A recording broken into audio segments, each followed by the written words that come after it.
what's good, you guys? It's Boomer and Jer watching Bali Star. This is the Kendrick Euphoria diss, actually, in all caps, explained by the channel What's the Dirt. You feel me? This is the same channel I watched earlier that was like an hour long, describing Drake and Kendrick's issue, you know what I'm saying, throughout the years leading up to the beef, you know, to the alleged name-dropping disses. Not even alleged, but the official name-dropping disses. Like, this is the same channel that covered, you know, their beef from back in 2010 and such, you feel me? And all the sneak jabs that led up to this. So, this is the same channel. Apparently, there are tons of new info. So, y'all already know, man. I'm going to see what's to it. Let's get straight on into it. Let's go. Alright guys, so I'm clearly behind the curve right now. Diss tracks are dropping left, right, and center. And all I can really do is do these one at a time. What I can say is that I put an enormous amount of effort and time into these videos. And there's a reason why all of my breakdowns are different from everyone else's. To try and figure out what it all means, like, I'm not just pulling info from Genius. I'm studying the lyrics for hours and hours and hours. Like, a lot of time goes into this. With all that said, just a week ago, Kendrick Lamar dropped a 6-minute diss record towards Drake. And I really do appreciate anyone that waited for this video, the patience. Like, I know what this moment is. I can't do this twice, so I'm trying to do it right. Alright, so first and foremost, the title, Euphoria. So much to unpack in this in itself. Now, as you guys know, on Drake's track, Tailor Made, he said that he was expecting a quintuple entendre from Kendrick due to his delay. You better have a motherfucking quintuple entendre on that shit. Some shit I don't even understand. And Kendrick did that in the title, and then some. Now, before I break down all the meanings of this title, I want to point out the true hidden meanings first, which everyone has missed, and it is quite literally a large part of the entire premise and setup of this record. Uma Thurman from Kill Bill recently tagged Drake in a post on Instagram offering him the iconic suit where she fends off multiple opponents. Now, the objective of her character is that of revenge. She is quite literally trying to kill Bill. However, there is a scene in the series where Bill claims that she is a liar who is not just incapable of telling the truth about him, but telling the truth to herself. Because when it comes to the subject of me, I believe you are truly and utterly incapable of telling the truth, especially to me, and least of all, to yourself. To address his issues with her lies, Bill shoots her with a dart containing a serum called the Undisputed Truth, and states that the serum will cause a state of euphoria. Gotcha! What lies within that dart is an incredibly potent and aren't there like 3 Kill Bill movies? I call it the Undisputed Truth, with no druggy after effects, except for a slight wave of euphoria. And that is quite literally the setup of how Kendrick approaches this record by presenting what he feels to be non-stop, undisputed truths about Drake. It is in this track and the upcoming tracks where you will see Kendrick paints Drake as a liar, as an actor, as someone that lies to himself, and just like Bill in this movie, Kendrick does not believe a word that Drake says. However, in the very first line of this track, Kendrick makes reference to superpowers getting neutralized, which is the exact same thing that Bill talks about in the same scene of this movie. There's the superhero and there's the alter ego. Batman is actually Bruce Wayne. Spider-Man is actually Peter Parker. When that character wakes up in the morning, he's Peter Parker. He has to put on a costume to become Spider-Man. That characteristic, Superman stands alone. Superman didn't become Superman. Superman was born Superman. When Superman wakes up in the morning, he's Superman. His outfit with the big red S. That's the blanket he was wrapped in as a baby when the Kents found him. Those are his clothes.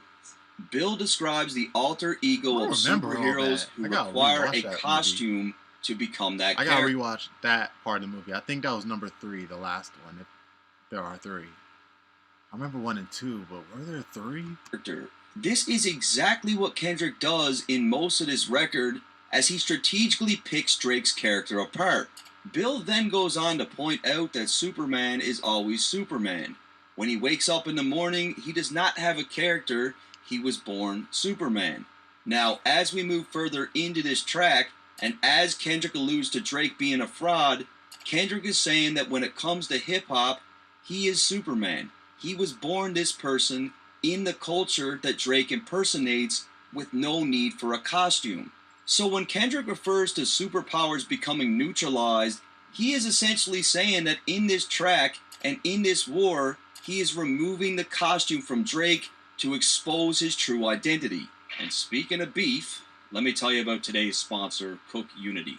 Cook Unity is the first one of Cook and your U.S. references. Freeze, pop, get some meat to get fit, and the artwork gives it. On to the other meanings behind the title. The track is titled Euphoria, and the artwork gives a clear definition of what that means.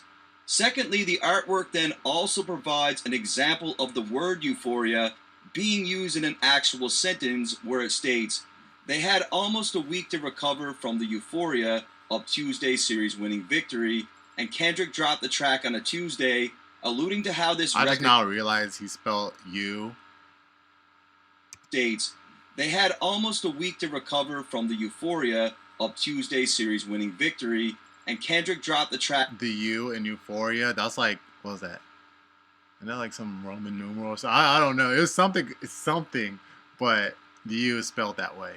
On a Tuesday, alluding to how this record is giving him a win, also a reference to his upcoming tracks as well. Furthermore, Drake executive produced the hit show Euphoria, a show depicting the lives of teenagers who find themselves in very adult-like situations. Hold on. A series-winning victory, and Kendrick dropped the track on a Tuesday, alluding to how this record is giving him a win. Oh my god! Also a reference to his upcoming tracks as well. Oh my god, dude! Oh my god! Oh my bad. Yeah, man, that's OD. That was OD right there, man. Oh my god. No Furthermore, way. Drake executive produced the hit show Euphoria, a show depicting the lives of teenagers. That is hard. He put it out on an actual. Oh, this nigga personified a definition. Executive produced the hit show Euphoria, a show depicting the lives of teenagers who find themselves in very adult-like situations. Therefore, this reference is also clearly with respect to the ongoing rumors that Drake is into much younger women. However, the title is even more deeper than that. I'm talking about the studied phenomenon where people experience a state of euphoria before they die.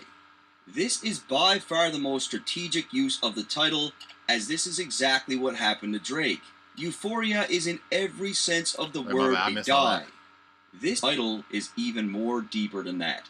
I'm talking about the studied phenomenon where people experience a state in every sense of the word a bait track. Look at how confident Drake was. Like, Kendrick fucking knew. He had all those records recorded. Done, ready, waiting. Kendrick knew that Drake felt he had a slam dunk in his beef. He knew that when Drake dropped the Family Matters track, that Drake would have been living on a high, feeling like he won. I do not want to go up against Kendrick. I do not. This nigga not thinking like a regular rapper, bro. Now that him explaining all this to me, no, this. Like, what? Everything he's saying, bro, tell me you're capping, bro. Tell me, like, this is just hearsay. Tell me he really did not do these things, like, for real. Like, the calculations, bro. You really got a chess match here. Knew that Drake felt this he had was a chess slam match. dunk in his This beef. was the most chess of rap battles I've ever seen. Now I'm gonna play chess.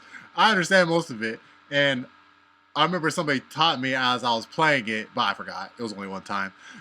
So it's like, I understood during that day that I was being taught, I was understanding like what went where, what overcomes what. It was still one day, so I didn't get much, but it's like the calculations of it, bro.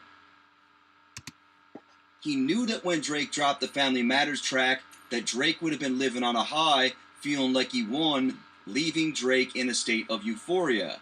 However, just like when people experience euphoria moments before they die, this is exactly what Kendrick did to Drake, strategically releasing a showstopper record just moments after Drake dropped. And look, you don't have to believe me, but I had this as a prediction in this script before any of those records even came out.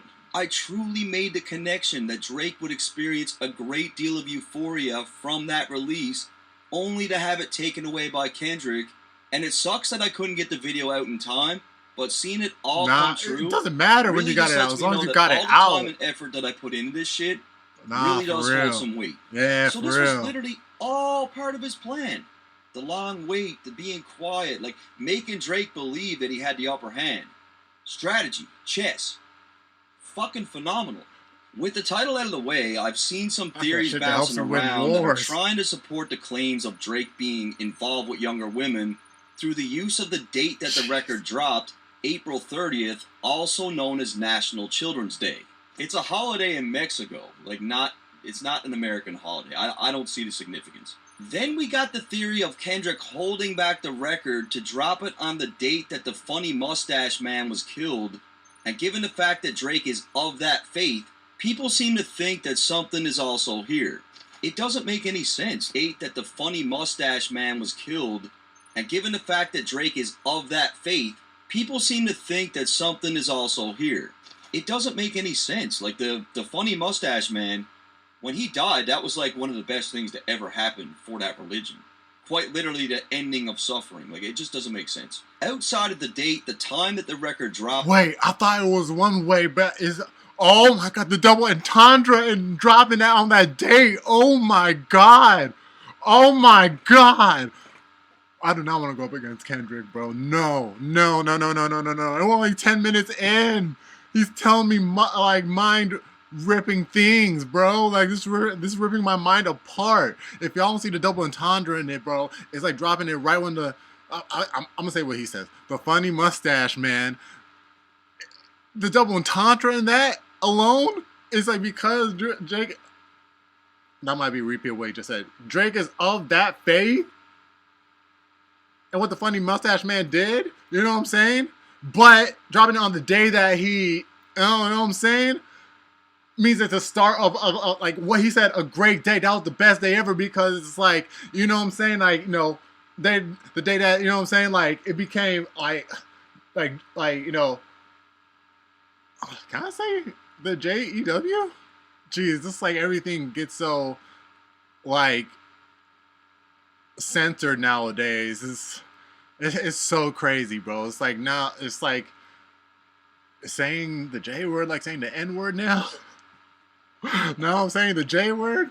Alright, like what? Like, you know, the day that, because, you know, these guys call it anti, you know what I'm saying?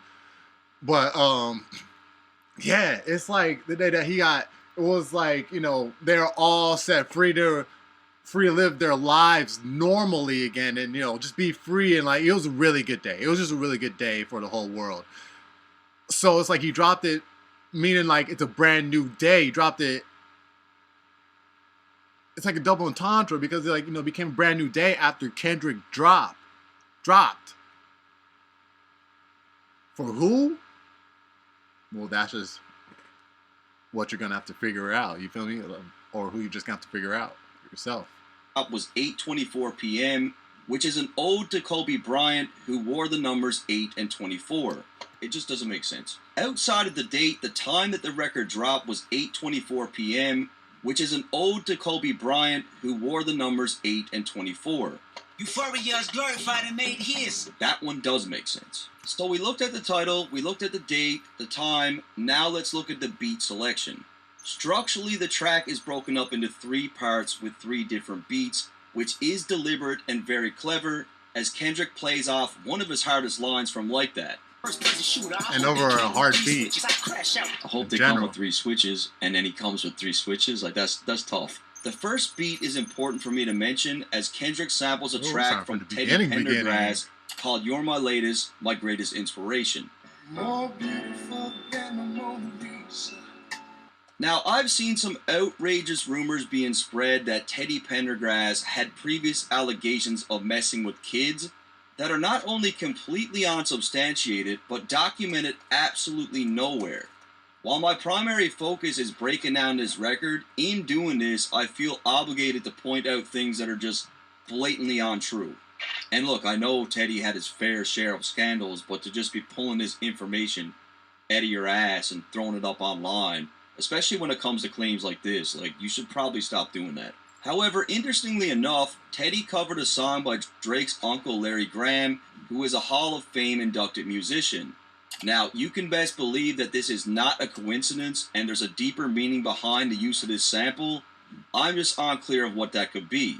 Outside of that, Teddy Pendergrass did get in a car accident which left him paralyzed in a wheelchair, just like the character that Drake played on Degrassi. And Drake's uncle has an accolade that is better than any award or plaque, any of that shit. Like, he's known for inventing the slap technique of the bass. Like, that is in relation to this. Kendrick starts out the track with a small intro that has an excerpt played in reverse from the 1978 film The Wiz.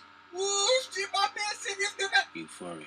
The film reimagines the 1900 novel and 1939 film The Wizard of Oz in the perspective of African Americans. Kendrick uses this to symbolize that what he's about to craft is for the culture, something he believes Drake simply isn't a part of. He really drives this home, as in the context of this movie, Kendrick is comparing Drake to the Wizard, who is played by Richard Pryor.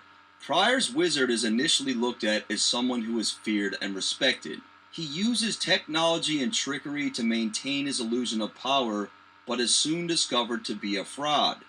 This goes back to Kendrick and removing the costume from Drake's character. The Wizard is exposed when the blanket is pulled back, revealing that he's not powerful at all, and manipulated people into believing that he was. Being in bed. Sorry. I gotta watch that movie again. I'm sorry. I only seen it once when I was young. It's true. I'm a phony. I got no powers. I got no right to be pretending to be the Wiz. Much like the Wizard, Kendrick looks at Drake as someone who uses industry connections, fame, collaborations, fashion, hairstyle, and even technology like social media to fool people into believing that he is a person of the culture. Everything you say about me is true. When brought back to its original form, the line is extremely important to the overall theme of this record. Everything they say about me is true, the key word being they. As you'll see later in this record, Kendrick does not present much new information with respect to Drake, mostly reciting pre-existing things that people have already said within the culture, aka things that they said. By not exposing anything new, many people took this as a weakness, but this is quite literally Kendrick's entire strategy with this record. Basically, Kendrick is demonstrating that Drake has been exposed so many times that he doesn't even need to reveal anything new, as he packages all the already existing info and presents it as being more than enough to remove Drake's costume. So it's critical to point out that in the phrase, everything they say about me is true, the term they is representing... I bet you even Drake is watching this and being like, even I didn't realize the way that this was gone about in this type of way. You know, I bet you he can, even Drake can, you know, see new information just off watching this video on how it was all, how this was all dealt and such. I mean, unless Drake hasn't caught most of this already. In the culture that is hip-hop. So all that right there is the framework and entire setup of the theme of this record. Literally. Another obvious meaning behind Kendrick's choice of quoting The Wiz is the fact that it is an African-American cult classic, which is likely what Kendrick watched as a child. Whereas someone like Drake, growing up with a white mother, probably only watched the original Wizard of Oz, which had no black actors whatsoever. Them superpowers get neutralized. I can only watch in silence. Kendrick starts out the diss claiming that Drake's superpowers have been neutralized while he watches in silence. Circling back to the Kill Bill reference, as I've stated already, superpowers being neutralized alludes to Drake's costume being removed, exposing the fraud beneath it. The line about watching in silence perfectly ties into the quote from The Wiz, where Kendrick is essentially saying that he doesn't even need to speak, all he needs to do is sit back in silence, as Drake's alter ego unravels by itself through everything that they, the culture, says about him. DMX pointed out years ago that Drake was a fraud. Meek Mill exposed Drake for ghostwriters. Pusha T exposed Drake for being in blackface and hotting a child. Joe Budden alluded to underage women claims. Rick Ross painted Drake as a cultural outsider that had plastic surgery. Tupac's estate disapproved of Drake's use of an AI Tupac, and over the years the culture in itself has added even more into the mix. When it comes to Drake and the culture that is hip-hop, the people within it have already neutralized Drake's superpowers on their own. You'll also notice that everything I just mentioned are all things that Kendrick makes reference to on this track. The famous actor we once knew is looking paranoid. So that's why that line, you signed that nigga, you signed to that nigga, who was signed to that nigga.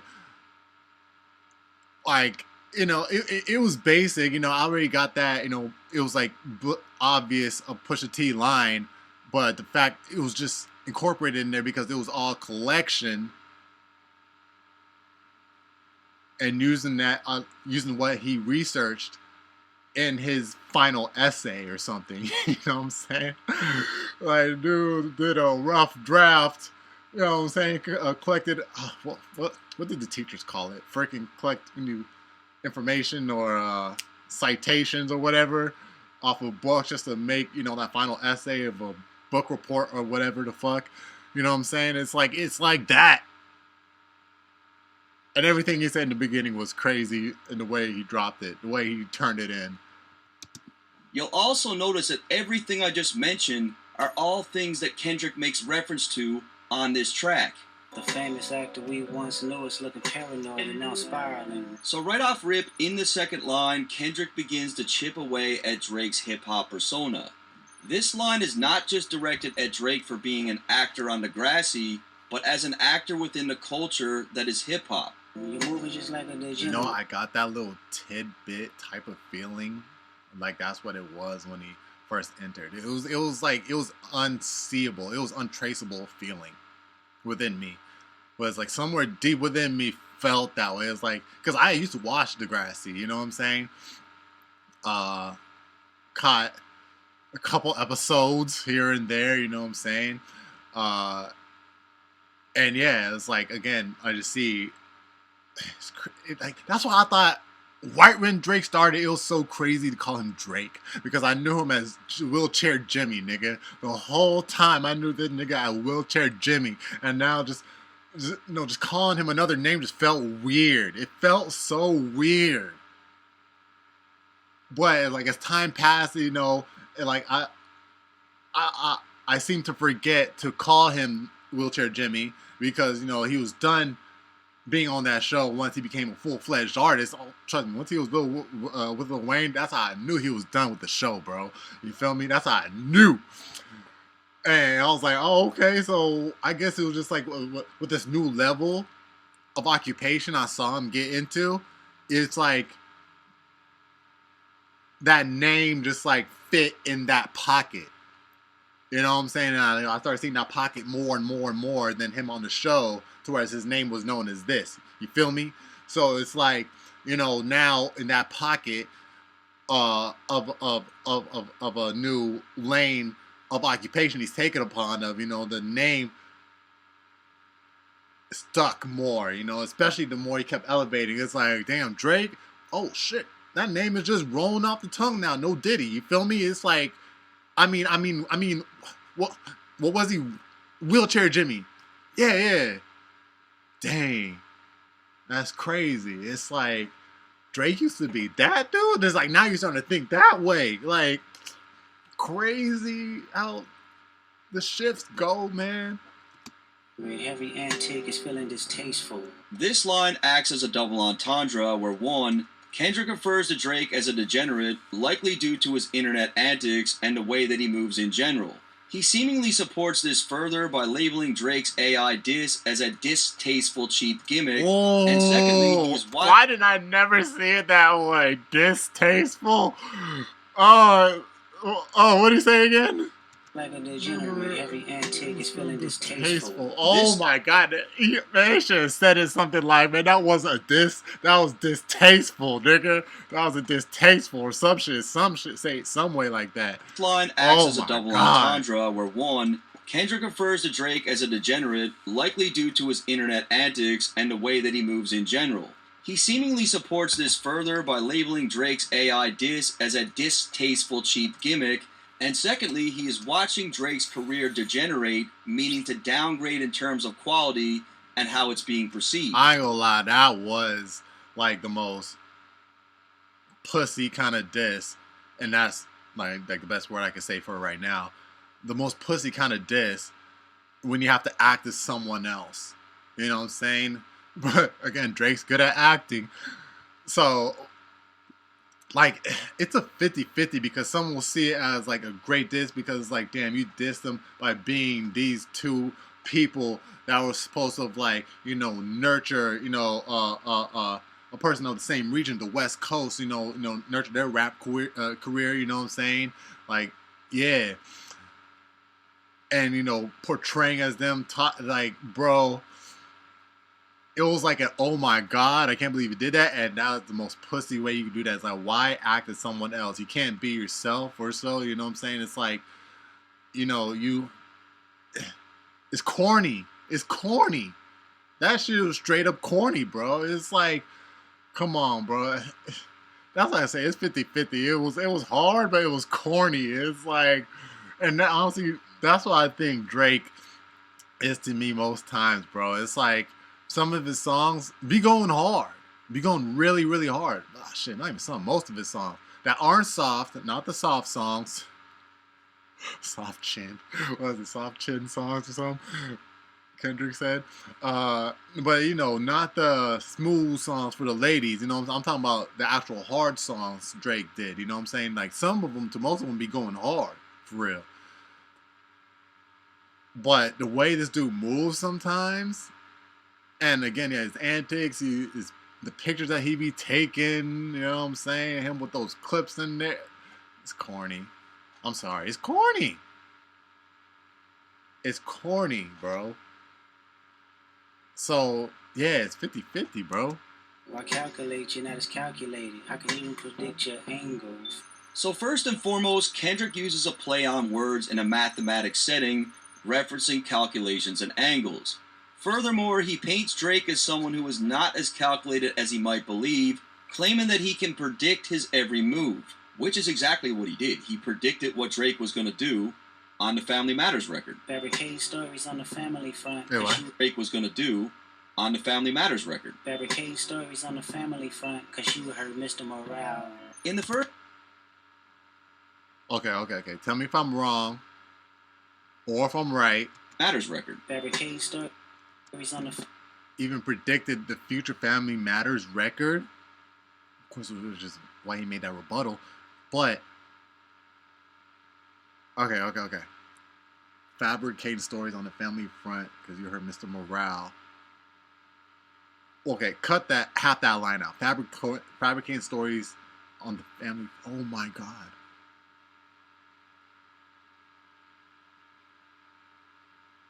Not only that, Drake also fabricated, well, he said he fabricated a story of having an 11-year-old child. It said to Kendrick. So it's good. So he's good at fabricating stories.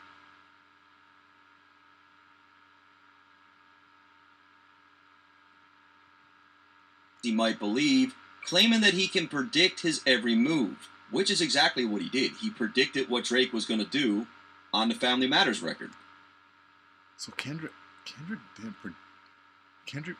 predicted that he would get false information, and fabricate a story about having an 11-year-old child. Okay, this is just starting to mind fuck me, bro.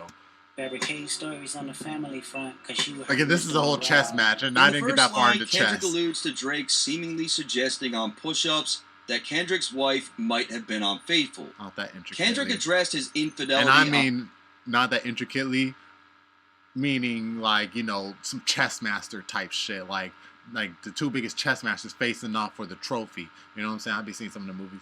There was a black movie. that concerned with chess. What was his name? I watched it like 5 times. Okay. Enough about me. In the first line, Kendrick alludes to Drake seemingly suggesting on push-ups that Kendrick's wife might have been unfaithful. Kendrick addressed his infidelity on his previous project, and he is insinuating that Drake is pulling these claims out of his ass based on that info. A pathetic master manipulator, I can smell the tails on you now. Kendrick is basically claiming that Drake is twisting the truth to fit a narrative that the masses will likely run with, and that he can already smell the bullshit coming. You're not a rap artist, you're a scam artist with the hopes of being accepted.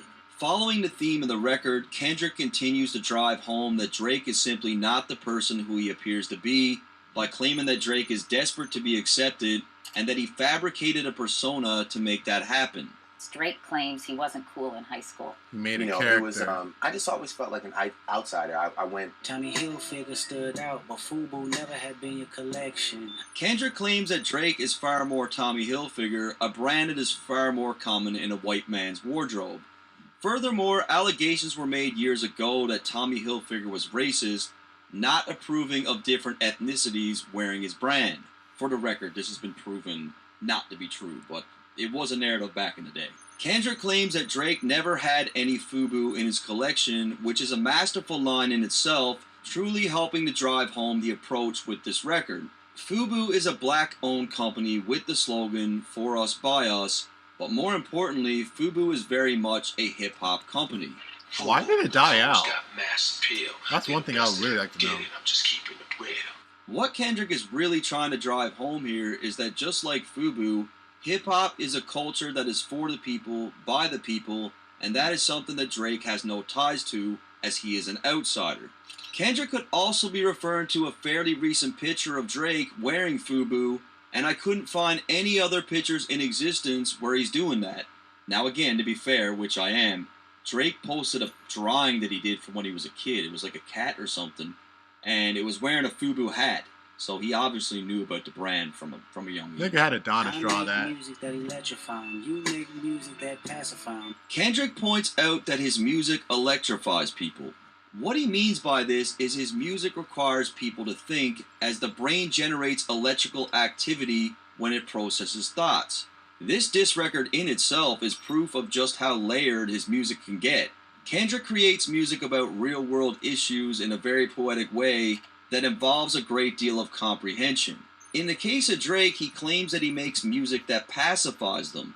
Now, when we look at the definition of pacify, it is to cause someone who is angry or upset to be calm and satisfied. This is very important because Kendrick makes music to unite and empower his people.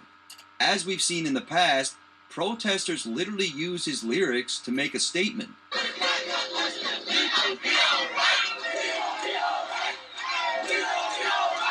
When we look at the subject matter in a lot of Drake's music, he is making the people do the opposite, calming them down by not evoking much thought at all, making them happy and pacifying them. Where they at? And this line again went over heads. Like, people were thinking that he was calling Drake's music sleepy. Like, that's not what that means. It's way I never took it that way. I thought pacify mean like, you know what I'm saying? Basically, like, keep him calm and satisfied. That's the way I originally thought of it. You know what I'm saying? Just, you know, not focus on what's happening. You know, I mean, music's not intentionally to make you do that anyway. You know what I'm saying? But Drake's music is just, it just keeps you, like, numbed or so. Like, sorry, this one person said it perfectly. But it just keeps you, like, you know, just accepting. I can't even think of the word for it other than numb, bro. It keeps you numb to, like, what's going on, like, outside of, like, you know, your peripheral vision, basically. You know what I'm saying? If you don't see it, is it really happening? So it's like, yeah, Drake, you know, just keeps you numb until I can come up with that other word. Better than that. However, the line also offers up another meaning, feeding into the claims of Drake being involved with younger women, as pacify could be in reference to a pacifier. This is further supported by Kendrick claiming that he could double down on the line, but in this case, he spared him. I know you're a master manipulator and habitual liar. Wait, what? The far. This is further supported by Kendrick claiming that he could double down on the line, but in this case, he spared him. I know you're a master manipulator and How much you habitual did? liar too. Kendrick then, for the second time, calls Drake a master manipulator, and just like in the Kill Bill reference from earlier, he claims that Drake is a habitual liar. You are truly and utterly incapable of telling the truth, especially to me. It's a genius chess move because he gave himself a bit of a safety net, and now we've been hearing the people talk like, oh, Drake's a liar. Kendrick said he was going to lie. That's what he's doing. He then makes reference to his own lyrics from The Heart Part 4. But don't tell no lie about me, and I won't tell truths about you. Don't tell a lie on me. See, that's why I got so hyped when he said that and the beat dropped, because like, of course, I got the Heart Part 4 on my iPhone, bro. Like I'll bump that like at least once every 4 days, 4 or 5 days. Like back when it was out for about a month, I used to bump it like every 4 to 5 days. I'll just bump that track. You know what I'm saying? Because it was just like, there's something about that track, man. There's something about that track. And yeah, like so when Kendrick used that, like I like that line specifically as well. So when he used that, I was like, no. Then the beat drop, I was like, no. It's like the beat dropped right when I said that no moment. Like, oh my god, bro. It felt to me like the song went with my energy right then and there. You feel me? It was like, and don't tell a lie about me, I won't tell the truth about you. I was like, he used that line again, and then the beat dropped. I was like, oh my god, what's starting? Okay, oh, it's here. Freaking Steve Carell from The Office type energy, bro. Okay, it's here, it's happening. Don't tell a lie on me. Oh. Tell the truth about you. This is another really clever reference, as many believe that it was on that track where Kendrick took aim at both Big Sean and Drake. The key word being truths, plural. Like, I have more than one thing on you. Kendrick then hits Drake with a nasty beat. Yeah, the whole time on the Heart Part 4, though, I thought he was just dissing Big Sean. I was like, I had to watch a video years later saying, he was dissing Drake. I was like, what? Man, let me go back on this. Took aim at both Big Sean and Drake. Both Big Sean and Drake. The key word being truths. I was plural. like, I didn't know which part was about Drake. I have more than one thing on you. Kendrick then hits Drake with a nasty beat switch. This one I was like, ah! When I'm driving in the car and if this beat drops, my foot just gets real heavy on the gas. I know! I start speeding. It's invigorating. Say what? Gets people going. Kendrick plays into the next beat drops. Hold on. You know I can't let that part skip. On the gas. Like I start speeding. Kendrick plays into the narrative that Cole and Drake cultivated on their disses, that Kendrick is laying low. Wait, hold on. I gotta catch this part. Kendrick plays into the narrative that Cole and Drake cultivated on their disses, that Kendrick is laying low and not selling as well as he used to. The line is also a reference to Kendrick being low in terms of his height, which is something that Drake continues to play on. Ain't thinking about no reaper, nigga, I'm reaping what I sow, okay? So, as I said before, there was no way that J. Cole was coming out of this thing unscathed, and Kendrick proves this to be correct, as he has some more bars for Cole here. I don't think any of us could forget J. Cole's verse on Johnny P's Caddy. Nigga want me on the song, he gon' see the wrath of the reaper. It was in this verse where J. Cole really started to reshape the narrative of who was the best, and Kendrick takes the chance to flip one of Cole's hardest lines to make it clear that J. Cole is not the Reaper, and unlike Cole, who apologized, Kendrick was going to follow through in his beef, reaping what he sowed.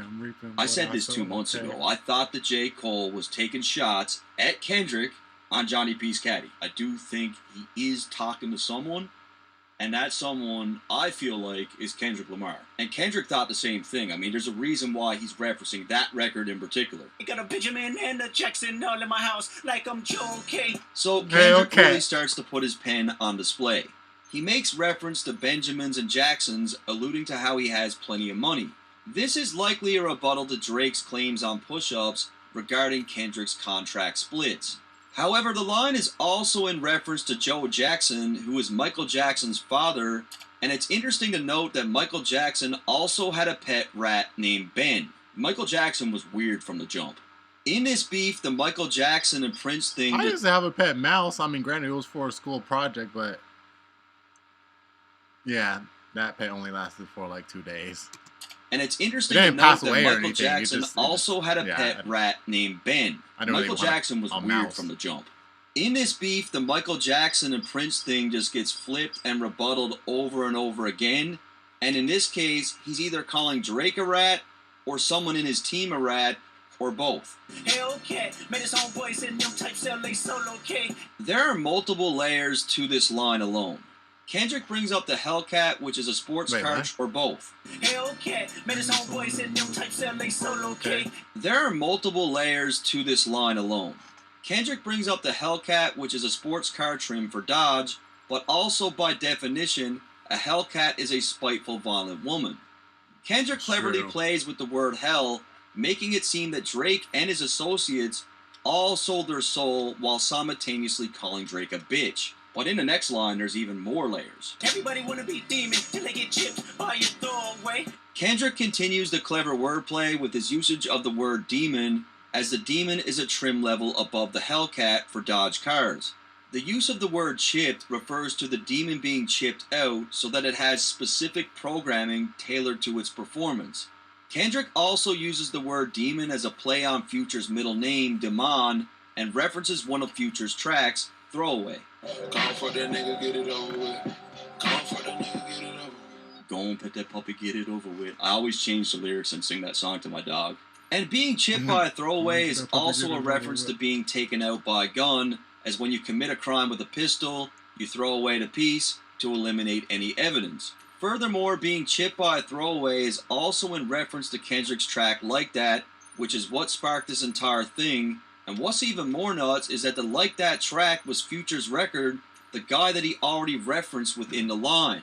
Kendrick is essentially saying that the verse that shook the world was a throwaway verse, it was effortless, and it was nothing for him to do. However, while on the topic of Future and throwaways, a throwaway is also a woman that you just hit and toss to the side. And as we all know, Future accused Drake of pillow talking, so it's very possible that the woman that Drake trusted to share secrets with was one of Future's throwaways, so therefore, he got chipped by a throwaway. But the line is even crazier than that. I need you guys to remember Drake's recent track with J. Cole called Evil Ways, as it was on that track where Cole had subliminals for Kendrick. I stay out of beef, see niggas' DNA get rearranged. And to make this even more obvious, it's on that exact same track where J. Cole claims that he is going through his demon phase. Young Angel going through his demon phase. So when Kendrick says everybody want to be a demon until they get chipped by a throwaway, that's a bullet for both Drake and J. Cole. In the case of Drake, he ended off his push-ups track by claiming not to wake the demon up. This ain't even everything I know, don't wake the demon up. In the case of J. Cole, he claimed to be in his demon phase, but quite literally got chipped by a throwaway when he got entirely bent out of shape and apologized for his diss that Kendrick didn't even open his mouth for, and then proceeded to delete it. J. Cole's diss was a throwaway. He fucking deleted it. Everyone clowned him for it. You got chipped by a throwaway. He titled it, might delete later. He really did it. This is extremely high-level writing. Like, that line is fucking nuts. And I might do a show a day. You got chipped by a throwaway. Everybody wanna be demon till they get chipped by your throwaway. This is extremely high-level writing. Like, that line is fucking nuts. And I might do a show a day. Once a lame, always a lame. In the first line, Kendrick claims that he might do a show a day, possibly referencing J. Cole's diss when he said this. And he's still doing shows, but fell off like The Simpsons. The Simpsons has 765 episodes, and still to this day, TV channels are playing their episodes daily. Kendrick is claiming that, like The Simpsons, he could also do a show every single day, and likely even sell it out. So I'm hoping you guys can see the theme now in verse 1, where these last chunk of lines weren't just directed at Drake, but J. Cole as well. Oh, you got the money, the power of fame will make you go away. The next sequence of lines is directed at Drake, claiming that Drake has always been a loser, and even after all the money, power, and fame, he's still the same person. The line is also a callback to his verse on Like That, where instead of the word fame, he uses the word respect. B.O.T. the money, power, respect. The last one is better. Kendrick deliberately changes the words to reference Drake's confusion of thinking that fame amounts to respect, when in fact they are two different things.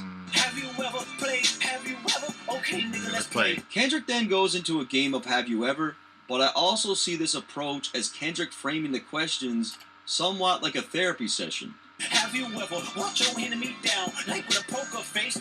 Kendrick's reason for doing this is to highlight the cultural differences between them. Imagine Drake and Kendrick are playing a game of Have You Ever, where the questions are all about things Kendrick witnessed or was directly involved with growing up. Drake probably Is it that one game where you'd be like, I've never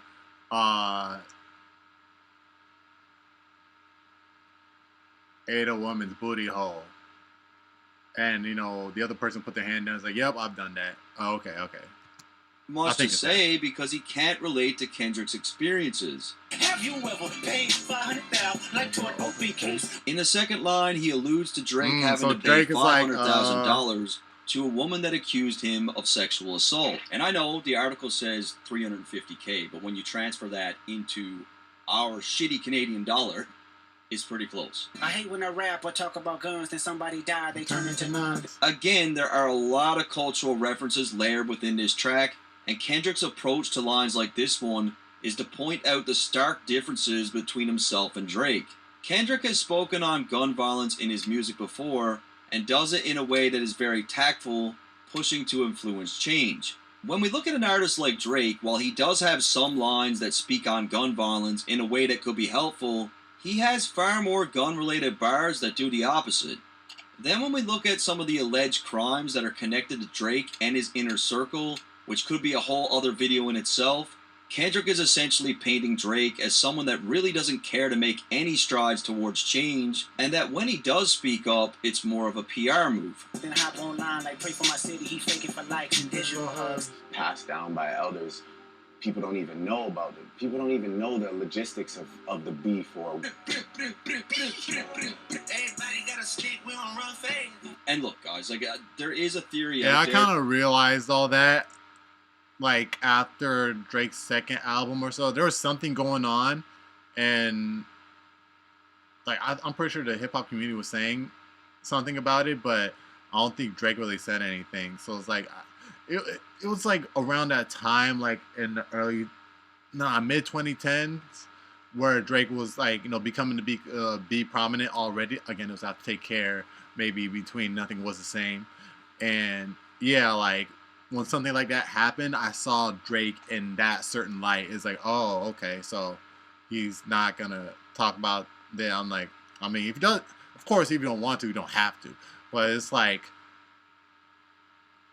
Still, it's like maybe you see you in that light. It's like, oh, okay, so, but it's like, and again, he just makes music just to take away from like all that, or so. It's like, hey, you know, focus on your relationships, or you know,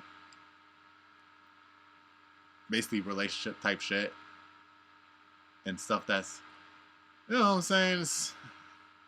That's resorting back to that pacified type shit, bro. It's claiming these lines are directed at Jay Prince and the death of Takeoff, and that's pretty heavy shit.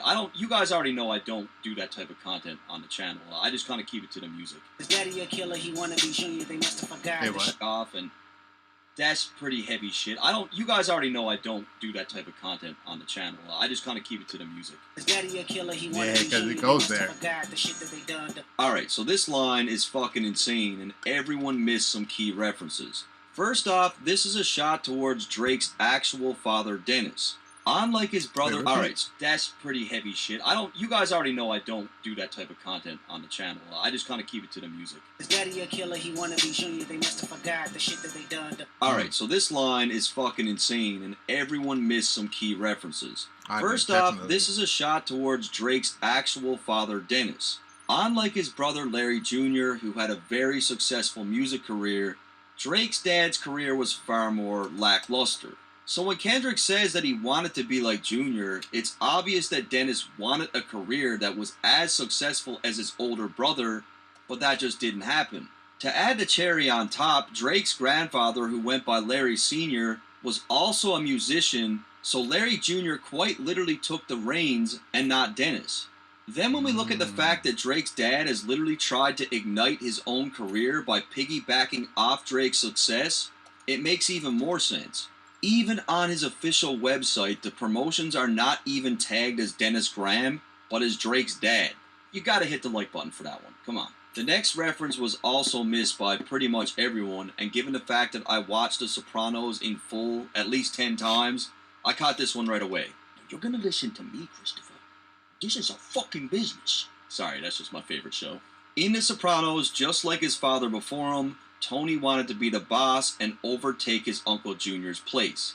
The line about forgetting shit that they say is a reference to Uncle Junior, who constantly begins to forget everything and eventually develops dementia, which is something that Kendrick mentions in the very next line. Drop a comment for me, come on. Thirdly, Kendrick refers to Birdman as Drake's dad, as he was signed under him for Cash Money, and Birdman does have a slew of allegations with respect to being a killer. There's quite a few of Cash Money artists who have just mysteriously been murdered. So in the Birdman scenario, the reference to Junior is with respect to Lil Wayne, who once literally called Birdman his dad, and of course Drake took a lot of influence from Wayne, more or less aspiring to be just like him. But there's even more to it than that, that's not it. The last reference is to Texas hip-hop legend Jay Prince, someone that Drake considers his mob ties, and in this context, Junior refers to his son, Jay Prince Jr. The line is fucking nuts. Like, it's 16 words that give you 4 deep meanings that are all very relevant. It's a crazy line. The very first time I shot me and Drake, the homie that told me that aim it this way. This line is one of the more surface level bars. Kendrick is referring to shooting a Draco, which is a gun, but also sounds like Drake's name, like he's shooting Drake. I didn't point down enough. Today I show you I learned from those mistakes. Lastly, he claims that he needs to aim the gun down, which is in reference to Drake being beneath him. Somebody had told me that you funny because Kendrick is short. So he's aiming down at Drake, purchased Tupac's custom diamond ring at an auction for over $1 million. Now, Kendrick, being from the West Coast and a huge fan of Pac, claims he's willing to buy it back from Drake for double the price, just so it's not in his possession. Psychologically, I just had to say that for the stupid niggas in the back. And it's very possible that Drake bought that ring just to be petty. Very possible. It is a pretty clever line because by saying that Pac would turn in his grave over the ring, Kendrick is also insinuating that Pac would have been pissed and would have never approved of Drake's AI gimmick. Cut the binge, you got shit twisted. What is it? The brains! So again, more cultural references here as Kendrick continues to chip away brains? at Drake, pegging him as an outsider in the culture. Kendrick asks Drake if he has shit twisted, alluding to Drake's new hairstyle, which is indeed braided. He confirms this even more with the next line when he says, "What is it, the braids?" Those braids are Something tight, that though. I've grown to accept over the years is the fact that I'm never going to have braids, you know? Yes, you And that's can. a tough pill to swallow. But I feel Man, like I've seen white people with dreads all the time and white people with braids. Like, you could turn straight hair into braids, bro. You feel me? Hell yeah. I think there was a white dude in a movie that had braids. Oh my god, bro. What was that movie or show? But yeah, it was like some ginger dude, you know what I'm saying? Like, yeah, he put his hair in braids, bro. Drake's braids are just too tight. But he's not just talking about Drake's hairstyle, but his own. Kendrick has been known to rock braids himself and uses this as a reference and cultural construct to highlight just how rooted he is to the culture. Braids are an integral part of Black and African culture. Because that one the tradition has been passed down through generations to celebrate and honor one's ancestral roots. And most of you guys know this stuff already, but trust me, there are people watching this that don't know. Like, they don't know that at one point, people were losing their jobs left, right, and center for just natural black hair. So, and it still happens today. I've seen lawsuits in recent years. I think one of my schools said, like, we weren't allowed to have cornrows. It was so stupid. It was so stupid. I was like, at that time, I didn't understand, you know what I'm saying, what was going on out in the world enough. But I was just like, bro, like, freaking, like, you know, people can spike their hair, and I'm talking about people of all kinds, you know what I'm saying? Like people could spike their hair, you know what I'm saying? Put them in girls, put them in ponytails, like do anything they want with their hair. Shoot, motherfuckers can rock mohawks. Yeah, I don't think they said you're not allowed to rock mohawks, so I think people could rock mohawks. You know what I'm saying? But you can't rock braids. Again, this is back before I knew the world enough, so I was just like, dude, that's so stupid, bro. Of it still happening, unfortunately. It was in the 1960s where braids and natural hair became a huge thing during the Black Power movement. It was quite literally used as a statement and as an expression against white supremacy and anti-blackness. So, in the case of Drake, as it pertains to this line, Kendrick is painting him as being jealous and envious of what he represents culturally. The braids are only used to reference Kendrick's own identity and his deep-seated roots to African American culture, something that Drake wishes he had and attempts to emulate. He continues to drive this home by claiming that Drake doesn't want to work with him anymore, and it all ties perfectly into the overall theme of this record to further support Drake's longing for acceptance, but never fully getting it. What is it, the braids? I hurt your feelings, you don't work with me no more. Okay. Everyone that I've seen cover this, like this went over their heads. They were claiming that this line was about Drake's braids only, but it's a far deeper cultural reference than that. Like he's referring to himself in the context of See, I don't know why people that are not black people don't think like this guy, bro. Like, it's so mind-boggling how easy this can be. Well, I guess some people don't want to dig that much into the research, you know what I'm saying? Especially when you love something as much as this, you know what I'm saying? So, but it's like, bro, people really think surface level. People that are not black really think surface level and don't think this way. Think what he's saying. Like, it could just be that freaking easy. This line was about Drake's braids only, but it's a far deeper cultural reference than that. Like, he's referring to himself in the context of African American culture and what that represents. And again, he's removing the mask from Drake. Like, the braids for Drake is part of the costume. Lastly, the line is most definitely in reference to Kendrick's Control verse, where Drake claims... I swear, this is like a black culture for dummies, bro. He's doing a black culture for dummies with this video, bro. Like, or basically black culture for other races. Not even for dummies, for other races that are not black. That he didn't want to work with Kendrick after the diss dropped. Does it make you, like, not want to collab with him? Yeah, I'm good right now, you know what I'm saying? Like, I'm just about this album and... For those who are interested, I don't know necessarily if I feel like 100%, like, I'm not like, man, send me some, let's work. Like, nah, not really. You know what I'm saying? Like, there's 3 ghosts left, and I see 2 of them kissing and hugging on stage. Again, J. Cole catches some bullets along with Drake. Kendrick makes reference to the Big 3 first-person shooter, and Drake and J. Cole's tour that they did, where they literally hugged on stage. And he's also talking about how they act when they bring each other on stage, like as a guest, where J. Cole will be like, Drizzy Drake is in the building, way better than me. This guy's way better than me. And then Drake will be like, I got the GOAT in the building, J. Cole, his pen I can't fuck with, way better than me. And like, you does that impression well. Better than me. This guy's way better than me. And then Drake will be like, I got the GOAT in the building, J. Cole, his pen I can't fuck with, way better than me. And like Kendrick's just like, what the fuck? Like, I'm not on that type of time. I don't know what these guys are doing. Nah. Hey, yo. I love that bar. Like, what the fuck? I'm not on that type of time. I don't know what these guys are doing. I love it to death. And then 8 bars I was playing that phrase. I love him to death. I didn't even cash out like that. I love it to death. And then 8 bars I explain that phrase. I really like this line. He claims to love Drake and J. Cole to death, but then proceeds to tell them that he's going to elaborate more on that in the next 8 bars. Nobody can tell me. I don't want to talk on no selling.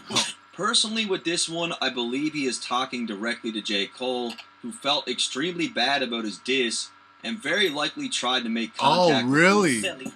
Personally, with this one, nobody can tell me that he's gonna elaborate more on that in the next 8 bars. Nobody can tell me. I don't want to talk on no selling. Personally, with this one, I believe he is talking Okay, that's directly what to I J. thought it Cole, was for. who felt extremely bad about his diss and very likely tried to make contact with Kendrick to try to smooth things over. I mean, Kendrick is in war mode. Like, he's not trying to hear all that right now. He's in a different space. But I think they will end up coming together in the near future. And we're finally going to get some music from these guys together. You know I got language barriers. There's no accent you can sell me. At this point, we have literally heard multiple accents from Drake. There's the UK Drake. Just like that one time at Cello, a good thing, man, we're pulling out phones. The You Ain't Jamaican, Use Ya Fakin' Drake. And more tune for your head top, so watch how you speak on my name, you know? Team set the team That one time at Cello, a good thing, man, we're pulling out. There's no accent you can sell me. At this point, we have literally heard multiple accents from Drake. There's the UK Drake. Just like that one time at Cello, a good thing, man, we're pulling out phones. The You Ain't Jamaican, Use Ya Fakin' Drake. And more tune for your head top, so watch how you speak on my name, you know? Team set the team trust me, headshot and ball up. Then there's the Toronto accent Drake. You guys make me sick to my stomach, fam. This didn't exist before we were here. Look around at the square, I promise you right now. Then we got the Caucasian Drake. Just one of the most intelligent people I've ever met. Scrabble champion. Is she really? Yeah, she's just, she's a top shelf lady. The New York Drake. To try and show out with none of the study. I don't really do what other people do, like, for a true religion. I don't really do that stuff, you know what I'm saying? But look, if you're confused, don't worry, so am I. But here's how he actually talks right here. Ash, forget it. Look, can we just break up and get this over with? And people are going to say that I'm hating on Drake. I'm not hating on Drake. I'm a massive fan of Drake. But you can't deny that these things exist. Like, this is what Kendrick's talking about, is it not? It was Joe Budden that actually said the exact same thing. I mean, I can't really say anything much on that right there, because us as black people, we gotta put on our white voices when we're working in corporate, okay? If we're trying to make it up the ladder, you'd be like, gee willikers, Tom, I would love to go golfing with you. Like, you know what I'm saying? Like, yeah, you know? Because, you know, you want these people to see us. I was about to make a horrible reference. Okay, I'm going to say like this. OJ, before he did what he did to his, I just saw the documentary, ex-wife and that guy, how people saw OJ before. The white people separated him from, you know, the usual black people and stuff and didn't think of him as black. They thought of him as OJ. So, and I'm pretty sure that was the time he didn't think of himself as black, but he thought of himself, no, I'm not black, I'm OJ. You feel me? Because that's how these white people see me. You know, they don't see me as black. They see me, hey, that's OJ. That's not black. That's just OJ. In one of his disses towards Drake. Canadian, maybe Asian, Croatian, be sounding like it's Jamaican friends, depending on what's Canadian. And look, if we're going to talk about writing and punchlines and quotables and personals, like this diss track from Joe was one of the best Drake disses that we've seen. You're cold and Ivory, no, I'm a selfish nigga, the crown is heavy. So again, notice he calls him Aubrey. You know, I'm a selfish nigga, the crown is heavy. So again, notice he calls him Aubrey. That is the theme. That's who he's talking to on the record. He didn't say not Cole Drake. and Drake. Coming off the Like That track, Kendrick made it clear that he doesn't care about the big three and that he's down to ride solo with the Crown. Now, the Crown, to be specific, has been something that all three of these guys have referenced in their music at one point or another. In the case of J. Cole. Dude, I swear, this is going to be an argument for years to come. I was about to say generations, but I don't think it's going to go that far. Maybe. Yeah. If it goes down like Tupac and Biggie, then yeah, this will be talked about for generations. This will go down in generations because I know some people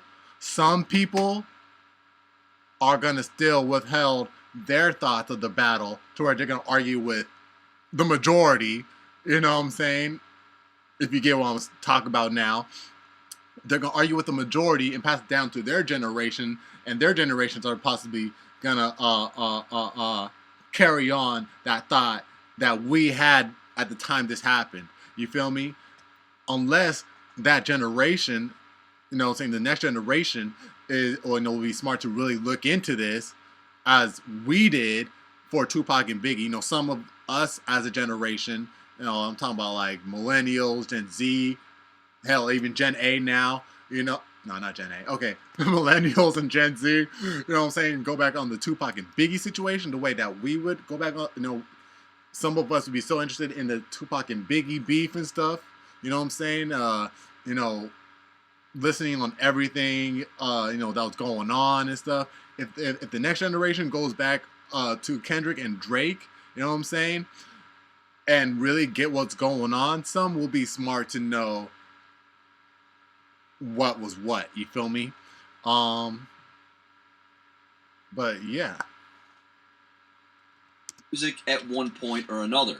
In the case of J. Cole, Aiming at a couple heads, bitch, I'm crowned honey. Ray at the top playing keep away with the crown. And no different for Drake. Take my crown to the grave, I'm an underground king. They never told me when you get the crown, it's gonna take some getting used to. And it was in this line where Kendrick even quoted himself talking about the crown. And he is the head that chose to wear the crown. However, this moment in this era will act as the deciding factor on whose head the crown belongs on, and Kendrick seems to understand the mission, as there's no friends when it comes to his end goal. He really drives this home with the YNW Melly reference, where Melly was accused of murdering his own friend. I pray they my real friends, if not, I'm YNW Melly. What's also interesting to note is that YNW Melly took to Instagram a month ago to make claims that he felt Kendrick took shots at him on the Like That record. Crash out like fuck rap, this Melly Mel if I had to. I don't see the connection. Melly was accused of murdering his own friend.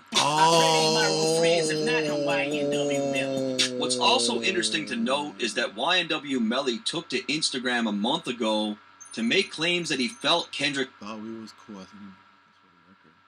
Oh, gee, took shots at him on the Like That record. Crash out like fuck rap, this Melly Mel if I had. Oh, I thought he was talking about Melly Mel. Like I just didn't think it was YNW Melly. If y'all know who I'm talking about by Melly Mel, like Melly Mel, then you know, because that's who I thought he was talking about. Melly Mel, that like I think he resides in LA, but I don't know if he's from LA. But yeah, that's what I thought Kendrick was talking about. But YNW Melly took to Instagram a month ago to make claims that he felt Kendrick took shots at him on the Like That record. Crash out like fuck rap, this Melly Mel if I had to. I don't see the connection. Like, to me, this line is clearly about Melly Mel, but he does mention his name on this record. I don't like you popping shit that for real. For him, I inherit the beef. Yeah, fuck all that Pusha T. Let me see you Pusha T. Drake sent subliminal shots at Pharrell in 2023 on Travis Scott's Meltdown. Now, I'm not going to break down his shots towards Pharrell in this video because that will be off topic, but I do believe the true reason for the tension is because of Pharrell's production work on Pusha T's last album. So Pusha's last album had 12 tracks on it, and 8 of them were produced by Pharrell, and it's one of my favorite albums of the last 4 or 5 years. Amazing album. Kendrick claims that he's got no issue inheriting the beef on Pharrell's behalf, telling Drake to stop pushing P, meaning leave Pharrell alone. The phrase is also, of course, something that was popularized by Gunna through his hit record, Pushin' P. I'm Pusha P. I'm Pusha However, P. the line holds even more depth as Drake referenced the phrase in a song himself. Steady pushing P, niggas pushing P, TSD. To explain a little better, the phrase pushing P basically means keeping a player, acting with integrity whilst staying successful. In this scenario, Kendrick tells Drake to forget about the integrity and hits Drake in a sore spot by bringing up his infamous loss to Pusha T. Drake allegedly had a career-ending red button diss for Pusha, to which Jay Prince shut down as he said Drake was taking it too far. You know, my reasons for pulling the plug and having that conversation with him simply because it crossed the line of music. So in the case of his beef with Pusha, Drake more or less took the high road, maintaining integrity, which is technically... Because it crossed the line of music. So in the case of his beef with Pusha... It's like... I know you're not talking about it's going to be worse than Tupac's Hit 'Em Up or some shit. I'm like, would it be up to the level of Tupac's Hit 'Em Up, Ice Cube's Vaseline, Nas's Ether? Like, could it really been like that for Pusha T? Drake more or less took Like, the bro, high just road, release it, maintaining man. integrity, which is technically pushing P. However, I also feel the words "let me see you push a T" has a couple meanings. One, he's clowning Drake regarding his loss to Pusha and egging him on to clear up unfinished business. And two, he's asking Drake to push the red button on that track that he held back because of Jay Prince. Drake's been talking about his red button for a while. I don't think he has one for Kendrick, but I think he's got something for Kanye and Pusha. You better off spinning again over here when you think about pushing me. He's Terrence Thornton, I'm Terrence Crawford, yeah, I'm whooping feet. Again, Kendrick brings up Drake's unfinished business with Pusha T, alluding to the L that he took. He then uses Pusha's real name, Terrence Thornton, and while he does clearly acknowledge that Pusha is dope, he claims that he's a far more deadly competitor, calling himself Terrence Crawford, who is an undefeated boxer. I found it pretty funny because in that clip of him training, Drake's music is playing in the background. We ain't gotta get personal, this a Friendly fade, you should keep it that way. I know some shit about niggas that make gonna wanna look like a saint. Kendrick begins to warn Drake and recommend that he should keep this battle light, but then he uses Gunna's reputation as a snitch to imply that Drake is an even bigger rat. This ain't been about critics, not about gimmicks, not about who the greatest. It's always been about love and hate. Now let me say I'm the biggest hater. Kendrick claims that at this point, this thing is not even about who's the greatest. It's about his hatred for Drake, which is exactly what I said 5 months ago, before any of this was even close to what we're seeing now.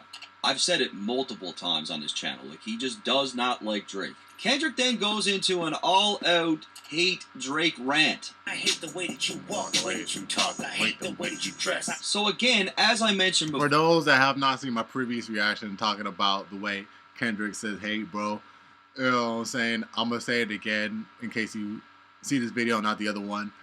I felt like Kendrick, the way he was going into all that, I hate the way they walk. As soon as he said, now let me tell you, I'm the biggest hater, that reminded me of Chappelle's show. You know what I'm saying? If you've seen the Chappelle show, you know, the haters ball. You know what I'm saying? Like, bro, one of the funniest skits on that damn show. You know what I'm saying? Like, Chappelle's like, Rosie O'Donnell looks like she wears boys' Hanes underwear with penis holes in them. Like, bro, next nigga that's saying that is getting shot. Alright, thank you. It's like, bro, yo, that's what I thought of when Kendrick said that line. Now let me tell you, I'm the biggest hater. I was like, man, take this nigga to the haters ball. God dang that.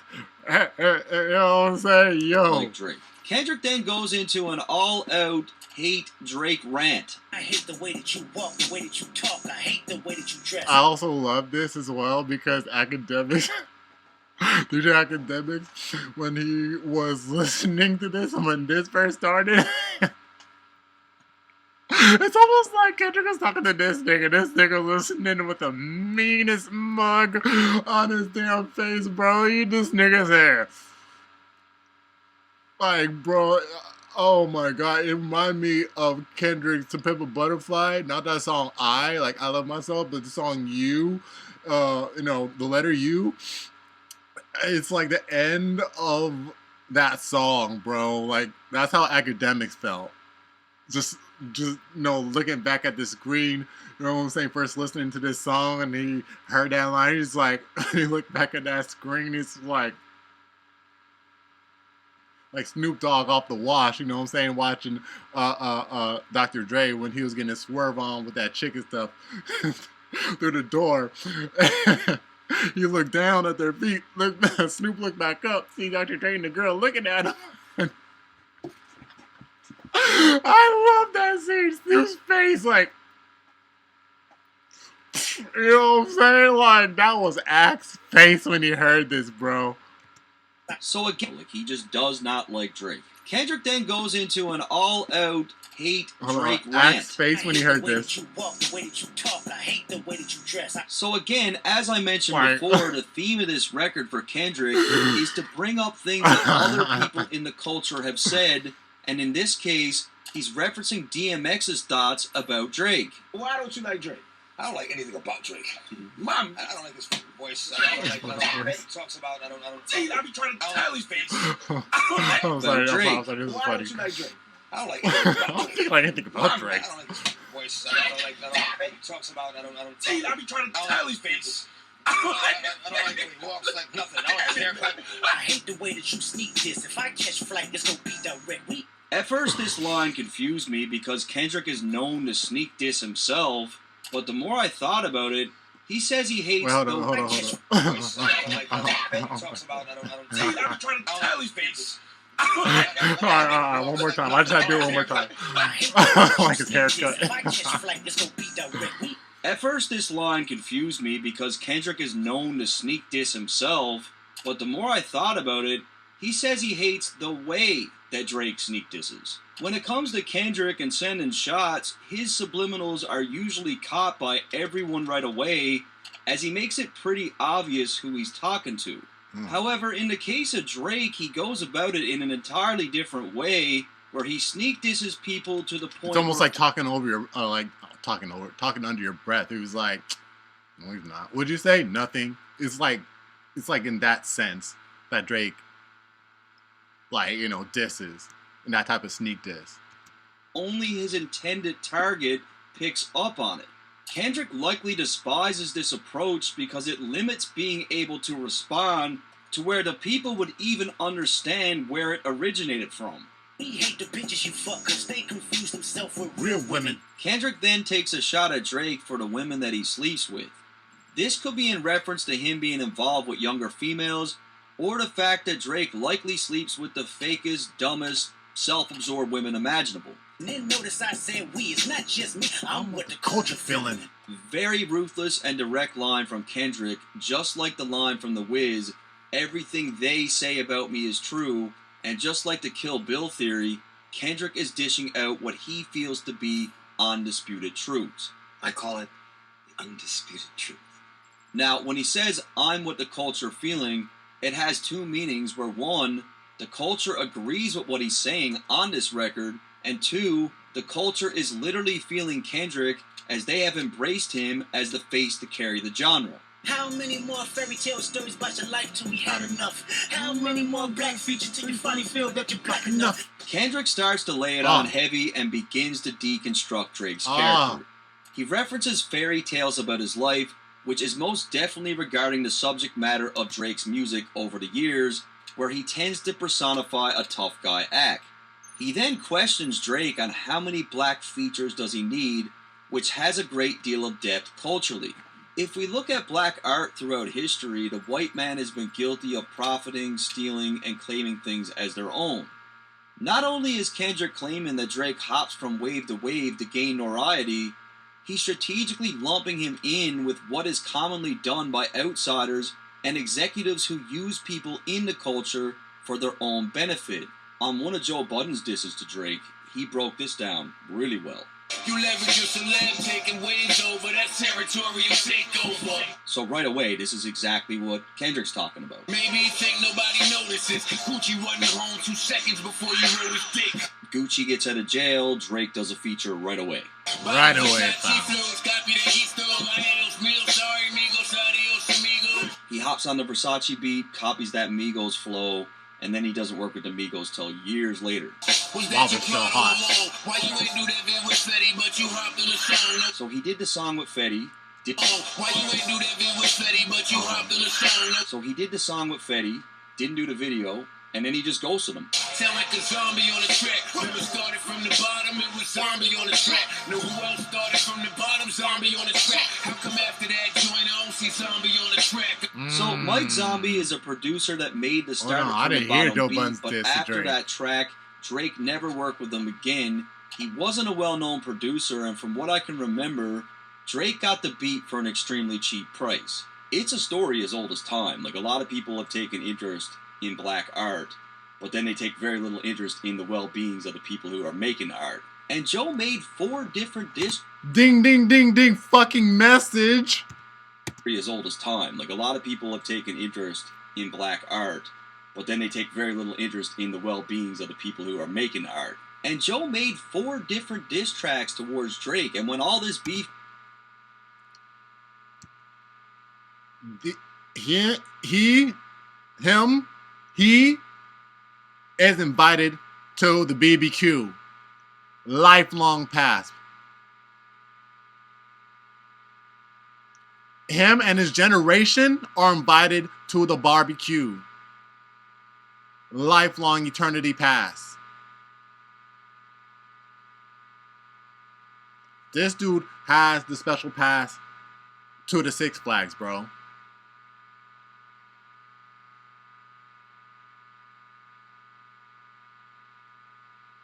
Is this easy? Or making art. And Joe made 4 different diss tracks towards Drake, and when all this beef cools down, I'm going to be breaking down those records because Joe was an amazing writer, and he deserves to have that highlighted. And the reason why Drake didn't respond to Joe is not because he wasn't worthy of a response, it was because he knew not to. He knew it was a bad idea. You gonna make a nigga bring back Puff, let me see if Chubb. So how come Joe was the bad idea? I'm just trying to figure out that now. It's like off of Pusha T, Kendrick. Joe Budden was the bad idea to go against?